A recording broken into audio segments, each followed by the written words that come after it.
Agana Heights. All right.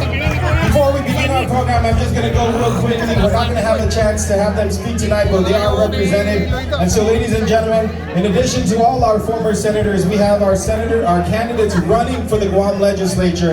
And I want to recognize them one by one, give them their applause, recognize them, and make sure you vote for them in this primary election. We'll begin with running for Senator Sarah Thomas Netadog. Running for Senator, Vice Speaker Tina Rose Munya Barnes. Another candidate, John Ananich. Former GPD Chief Fred Berdalio. Running to help our veterans, Roy Gamboa. And Mr. Armando Dominguez in the house. Let's give him a big round of applause. Running for Senator. Running for Senator Roy Kinata. And coming back to the legislature, former Senator Kelly Marks Taitano. And running to represent us in the United States Congress, former Speaker Judy Wonpat is in the house. All right, that concludes all our candidates. Let's give them a big round of applause.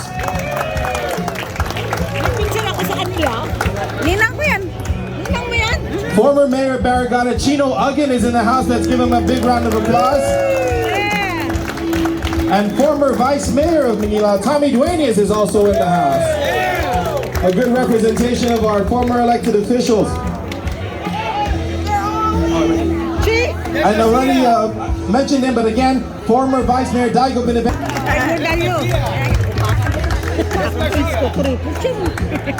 And I do want to recognize our campaign co-chairs, former Senator John Uggan and former Senator Francis Santos. Let's give them a big round of applause.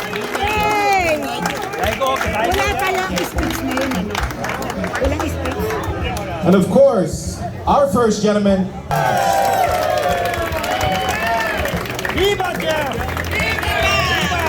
Ladies and gentlemen, tonight is a beautiful evening. It's one that brings us together, and there is no force to be reckoned with when you have the support and the confidence of somebody like former Governor Carl Gutierrez in your campaign. And so, to begin our program, I'd like to introduce you.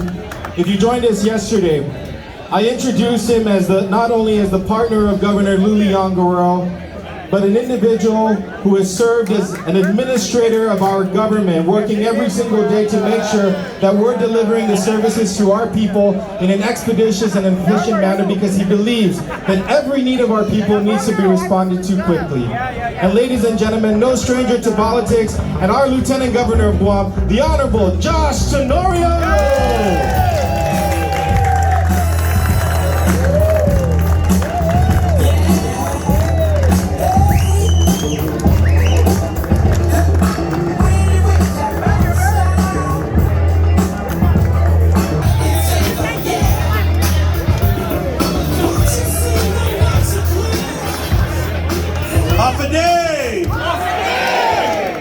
I hear that, and actually I want to tell you, I know that it's so good to be here. You guys know that this has been my second home for a long, long time. And I have to say, and I have to credit, me being here has a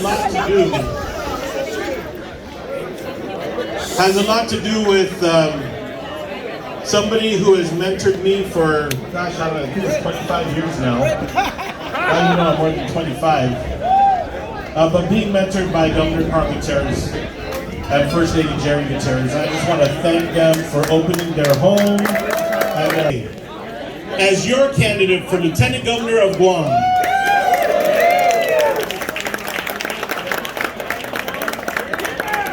these last few years have been pretty difficult. I know how that goes too. Auntie Jerry always says, don't open the bar until after the speech. But I'm just grateful that we had the Chief Nurse of Guam shepherding us through this time. I do. You know, this is a very spiritual place, right? This place, this house, you know, when you come here, you feel the love of Uncle Felix. Auntie Jerry's dad. But really, you feel the heart and the soul of the Gutierrez family. And that's right. The philosophy, his term as a governor, he and Auntie Jerry, when the carnival was under Guam, no offense, it wasn't under marriage yet, but it's no secret that, you know, we raised the mission of people helping people was responding to the needs of all of our people that were sick, that didn't have health care on Guam, that had to go off island, leaving their relatives behind so that they can go and get their medical treatment. Some of them had to get heart operations, some of them transplants, some of them just double checking or getting a second opinion for their health care. And that just isn't right. And what I want to say is that I'm so proud that we are working right now,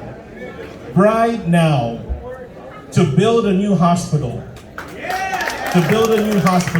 This hospital, with the technology that we have, that is out there, is going to help bring medical care to the people of Guam so that they're able to recover surrounded by their families. That is the mission right now. That is the #1 objective, long-term vision of the governor. Right now, she is focused on recovering the economy. She's kept us safe. But of course, you know, this lady, she can walk and chew gum at the same time. You know, many women, women know, women, they can multitask, right? You've seen it. They know what to do. But the heart and the compassion of the governor to focus and reason people are leaving the island. They don't want to live in the States. They want to live here. In fact, Vice Speaker Tina Barnes' husband can't even come back because he needs a lung transplant. And by the way, that's very timely of that senator to be attacking you for taking care of your husband. You're our girl. Sorry, Tello, you're my friend, but you know, Tina's my prima. Anyway, the mission, right, is moving resources to try and bring those services back to Guam. That is so consistent with the philosophy of people helping people. That is what binds us as leaders here. As we've been going around the island, we've been hearing about our veterans. And last week we had a really nice, awesome meeting with the veterans. But on top of the new hospital that the governor is going to build, and by the way, thanks Joe San Augustine for giving her the authority to help build this. He was here earlier to help build this hospital. The governor and I are tag teaming right now because we're engaging the Veterans Affairs Department to build a veterans clinic with permanent doctors that are going to see to it that they prioritize and care for the veterans of Guam. That's part of the plan. As we've been going around the island also, I've been noticing, and I tell you, I know there's a group from Honolulu out there that I've been out there in Jigo, and isn't it a shame that the last time significant infrastructure was pushed out to the people of Guam was during the term of Carl Gutierrez? Isn't that a shame? We've been going out there repairing work. In fact, pretty soon we're going to have a groundbreaking to repair Agana Heights Gym, which by the way was built by Governor Carl Gutierrez. And we have some leaders coming up, want to come back, you know, do their thing. I'm not sure what they did, but we're doing the work to try and catch up with all of the stagnant years that happened since Carl Gutierrez was governor. Carl Gutierrez also took a great assignment with from Governor Liu. By the way, Governor Liu and Auntie Jerry are second cousins, by the way. I don't know if you know that. They're both Calvos, but you know, it's a big family. But the mission of this movement and this work right now is rebuilding the economy. And who best to go out there to get first aid, CPR, resuscitation, all the medication, and all the future and all the great work in tourism, our lifeline, than Carl Gutierrez. He's been out there in Japan, meeting everybody, bringing the tourists back, Korea, bringing them in. Very focused mission that he accepted to do from Governor Liu. Viva! This partnership that we have is based on bringing resources, bringing outside investment into Guam, so the people of Guam are going to benefit from that investment. Bring services to the people of Guam. That is exactly what we are about. Bringing jobs back. Right, Mr. Kinichai? That's right, brother! By the way, that's our good friend Big Vic's brother. The late Big Vic. God, he was always here for 20 years too. Right there! Amen. And Felix's brother last year. We are focused on delivering services to you. And we are focused on winning this election. We're going to kick ass and win the primary. We're going to kick more ass and win the general. And by the way, we're going to deliver a very, very special birthday gift. Because election day, guess what, is Governor Liu's birthday. No way we're going to lose the election, Governor. No way. As we move forward together, all of us together, all of us move forward together. Nobody is left behind.